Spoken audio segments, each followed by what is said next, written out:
Coucou tout le monde, bienvenue dans ce nouveau vlog du dimanche. Alors aujourd'hui en fait je vais vous parler d'un sujet très important.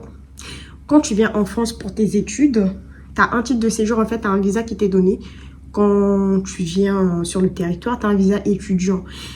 Et du coup tu as certaines personnes comme nous, moi, qui souhaitent travailler en France après ses études. À ce moment-là, tu dois faire un changement de statut en fait entre ton statut étudiant et salarié. Tu as certains même qui font vie privée, vie familiale en fonction en fait de leur situation. Donc aujourd'hui, je vais vous parler du changement de statut étudiant à salarié. Restez connectés, on se retrouve tout de suite. Let's go! Salut à toi, moi c'est Alnadette. Bienvenue sur ma chaîne YouTube. C'est Allah. Bienvenue sur ma chaîne YouTube. Alors, merci à toutes les personnes qui me suivent déjà. On est nombreux de jour en jour. Ouh, j'ai commencé, j'avais 3 abonnés. Aujourd'hui, ça va, j'ai quand même une centaine d'abonnés, ça fait plaisir. Et je vous remercie parce que en fait, vous êtes toujours là. Et vous continuez à liker mes vidéos, à m'envoyer des petits commentaires, ça fait plaisir. Et si tu passes par là, toi, je te vois, si tu passes par là, si ça t'intéresse, n'oublie pas en fait de liker, commenter et surtout de t'abonner pour pas louper mes vlogs et d'activer la cloche de notification, très important. On va continuer l'aventure ensemble, sachant qu'en fait sur ma vidéo je parle un peu de tout, il n'y a pas de limite, je parle de tout, tout ce qui concerne ma vie d'immigré en France, les bons moments en fait, les périodes, Noël et tout, bref, des storytime du Congo ça. Et je publie des vidéos tous les dimanches. J'essaie vraiment de faire un effort tous les dimanches de faire une vidéo, un vlog YouTube pardon. Et 2 fois dans la semaine, je fais des shorts en fait, cuisine ou autre. Mais bref, je fais des shorts. Donc n'hésite pas en fait d'aller regarder sur ma page si ça t'intéresse. Et qu'on continue l'aventure ensemble. On se retrouve tout de suite dans ce nouveau vlog. Bisous. Alors, on va parler... Je peux fermer le micro. Pardon, je vais faire le micro. On va parler de comment en fait changer son statut de étudiant à salarié. Comme j'ai dit tout de suite au début de ma vidéo, tu as la possibilité de changer ton statut étudiant à salarié ou à vie privée, vie familiale. Vie privée, vie familiale, je ne rentre pas dans ça parce que tu as plusieurs changements, mais moi je parle de statut salarié. Moi, en fait, ce que je conseille aux gens, c'est que quand tu es étudiant, fais quand même des jobs étudiants pour avoir déjà l'expérience et on ne sait pas sur quoi tu vas tomber. Peut-être que tu vas trouver ta voie. Donc, le changement en fait de statut étranger à salarié, c'est pas facile. Mais si ton employeur veut bien de toi, il peut te faire la demande. Donc, c'est l'employeur qui fait la demande. D'accord? Et tout de suite, tu prends pas rendez-vous à la préfecture. Ton employeur doit demander en fait... à la préfecture, je crois c'est, je vais mettre à l'écran, l'autorisation, voilà, l'autorisation de travail. Donc, l'employeur doit fournir certains documents. Même toi, tu peux le faire, mais le mieux serait que l'employeur le fait.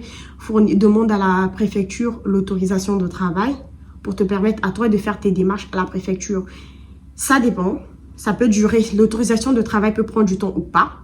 Moi, dans mon cas, je crois qu'à tout casser, ça fait 10 jours, mais ça, c'est un autre problème parce que avant ça, j'ai galéré pour l'avoir. Heureusement, encore une fois, je suis tombée sur des belles personnes qui m'ont aidé, toujours dans le cadre du boulot. Hein, parce que faut savoir que dans la vie, il faut être bosseur, faut pas se laisser faire. Surtout quand tu as des objectifs, faut te dire, je fais un truc et à la fin, il faut que ça, j'ai un bon résultat. Donc, n'hésite pas, déjà, en fait, soigne le plan professionnel. Soigne, mais vraiment, ton taf. Faut qu'en fait, on est tous irremplaçables. Ça se dit ou pas?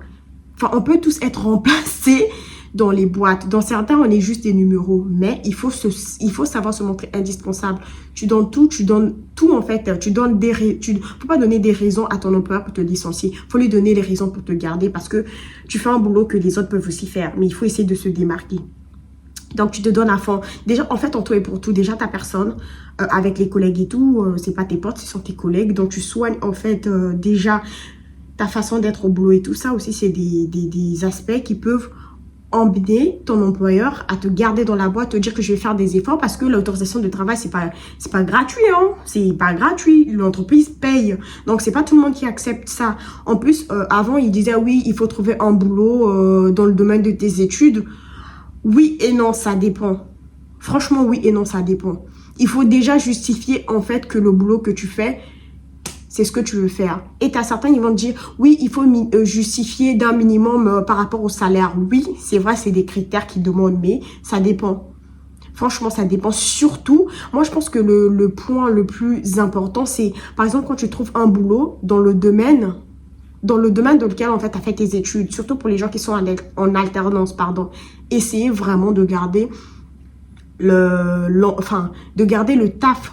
Par exemple, quand tu es en alternance, je dis connerie, en commerce, et c'est cette entreprise-là, en fait, qui t'a pris pour l'alternance, essaie de garder cette entreprise-là pour te faire le changement de statut. Même si tu touches pas le minimum exigé par la préfecture, mais juste en justifiant que c'est eux qui t'ont payé ton alternance, que tu as commencé à travailler là-bas depuis la première année, l'autorisation de travail, ça passe crème. Franchement, ça passe crème. Et tu n'auras plus que à attendre que l'employeur fasse la demande. Tu vois, c'est simple. Donc voilà, en fait, après, les délais peuvent être longs parce que ça dépend, en fait, des préfectures. Tu en as certains qui attendent leur autorisation de travail pendant genre 6-4 mois. Mais tu en as d'autres, au bout de 72 heures, ça sort. Franchement, ça dépend en fait de la préfecture encore ou sur qui ça tombe. Il faut juste être patient. Il faut juste bien faire les choses. Ton employeur doit savoir dans quelle situation tu es. Ça sert à rien de mentir, de minimiser. C'est vrai que tu ne le dis pas d'emblée, non. Tu rentres dans la boîte, essaie de voir, mais n'attends pas 4 jours avant pour dire « Ah, mais non, il me faut ci, ça. » Non. Essaie de tâter le terrain et d'être clair dès le départ. Comme ça, l'employeur sait à quoi s'attendre. Tu vois, pour pas dire que non, il m'a menti. Non, fais les choses bien. Dis à ton employeur que, ah ben moi, je suis étranger. J'ai droit, par exemple, en tant qu'étudiant, tu as droit à tant d'heures. Mais pour travailler à 100% en tant qu'employé, il te faut faire une autorisation de travail à la préfecture. Non, c'est même pas la préfecture. Je me rappelle plus du nom. Il faut faire l'autorisation de travail et par la suite, toi, tu vas faire ta demande à la préfecture pour avoir un statut salarié. Franchement, anticipe déjà ça. Parce que si tu as l'autorisation, franchement, la clé, c'est l'autorisation de travail. Si tu as l'autorisation de travail qui est faite par l'entreprise, franchement, tu vas voir que ta demande à la préfecture, ils vont même te donner le récépissé. Hein. Parce que dès qu'ils vont voir ton dossier, tu viens pourquoi pour la demande, changement de statut. Vous avez l'autorisation de travail? Oui, j'ai l'autorisation. Parce qu'en fait, dès lors, en fait, c'est l'État. Dès lors que tu as l'autorisation de travail, la préfecture n'a aucun droit de te refuser le titre de séjour. Sauf si, en tant qu'étudiant, tu avais dépassé ton quota d'heures. Ça, c'est un autre problème. Mais tant que tu as l'autorisation de travail, c'est ça. Ça, c'est la carte d'or. La préfecture te donnera ton changement de statut. Ça, c'est très bien, en fait. Donc, moi, en fait, ce que je conseille aux étudiants, quand tu arrives la première année, c'est pas grave, tu as choisi une formation à la fac, c'est normal. Mais la deuxième année, bats-toi, trouve-toi une alternance. Même si l'entreprise te garde pas, au moins, tu as l'expérience. Parce que quand tu es à la fac, le problème, c'est que quand tu finis tes études, il te faut faire des stages. En faisant des stages, ils vont te dire « Ah, mais non, vous n'avez pas d'expérience et tout, nanani, nanana. » Donc, cherche à valoriser déjà ton CV, ton expérience, tu vois, que de faire des notes. Donc, ça, c'est mon conseil à moi. Et par la suite, tu vas voir que même quand tu vas chercher un boulot, ils vont voir que tu as déjà travaillé, tu as l'expérience et n'hésite pas, franchement, n'hésite pas de dire que tu auras besoin de l'autorisation de travail pour travailler à 100%. Au moins, l'employeur sait. S'il te le fait pas, bon débarras. Tu cherches une autre entreprise, même si c'est pas facile. Dis comme ça, c'est pas facile. Mais tu as la possibilité de prendre l'APS. Après ça, c'est en parenthèse. C'est vraiment, en fait, la dernière chose qui te reste à faire. Mais n'hésite pas, en fait, à anticiper les choses, en fait. De faire tout. Mais en fait, quand tu valides ton contrat, dis à ton responsable. Voilà, le nom, j'ai retrouvé. C'est la directe. C'est eux qui donnent l'autorisation de travail. Donc, à ton employeur de faire la demande. Tu fais sur leur site. Ça se fait sur leur site. Lui, il fait sur le site. Il te fournit le SIRET, le nom de l'entreprise, le responsable, le numéro, les renseignements, tu vois, le nombre d'heures, le contrat et avec ta pièce d'identité, donc ton titre de séjour qu'il va mettre. Et par la suite, eux, dès qu'ils vont valider, ils vont te dire si c'est bon ou pas. Après, tu as plusieurs procédures. Faut que, si c'est pas un truc qui était dans ton domaine d'études, faut qu'ils fassent l'annonce sur Pôle emploi pendant 3 semaines, patati patata, pour justifier qu'il y a eu personne. Mais en général, ils le font. Il n'y a pas de souci, ils le font. S'ils veulent vraiment te garder dans l'entreprise, il y a beaucoup d'annonces que nous, on sait même pas. Hein. On regarde l'annonce sur Pôle emploi ou sur les sites, on postule, on vous dit, ah, le poste est déjà pris. C'est normal parce que c'est juste pour quelqu'un qui est dans la boîte que c'est gardé au chaud pour la personne. Hein. Donc, bref. Et eux, ils ont l'obligation de le faire. Ça, il n'y a pas de souci. Tu vois, donc essaie de faire ça, sois patient. Je vais pas dire sois calme parce que c'est stressant, mais sois patient, de la patience, il faut. Sinon tu vas pas t'en sortir. Tu cherches du soutien, reste entouré. En fait, parle à des associations, des amis, les anciens. Et tu vois, moi, j'étais même dans les groupes. Ça aidait. Après, t'as beaucoup, hein. Moi, si, ça. En fait, le fait de savoir que les autres, ils ont fait ça. Après, il y a beaucoup d'arnaqueurs. Toi, c'est quoi? C'est la directe et la préfecture. C'est pas quelqu'un qui va te dire que non, je connais quelqu'un là-bas qui fait ça. C'est faux. C'est faux. En France, ici, là, on t'attrape. C'est ton problème. Donc, c'est faux. C'est la directe et la préfecture. Donc, essaie, en fait, d'aller dans les groupes. Moi, en fait, c'est ma soeur, copine, Manu. En fait, elle m'avait mis dans un groupe et tous les jours, en fait, je voyais les témoignages du genre, ah, moi, j'ai fait ci, c'est ça, j'ai fini par l'avoir, moi, j'ai fait ci, c'est ça. Donc, en fait, en prenant des conseils, les expériences de certains étudiants qui sont dans la même démarche que toi, ça va t'encourager, ça va te dire aussi ce qu'il faut faire. Donc, n'hésite pas, franchement, à demander de l'aide aux gens. Donc, voilà.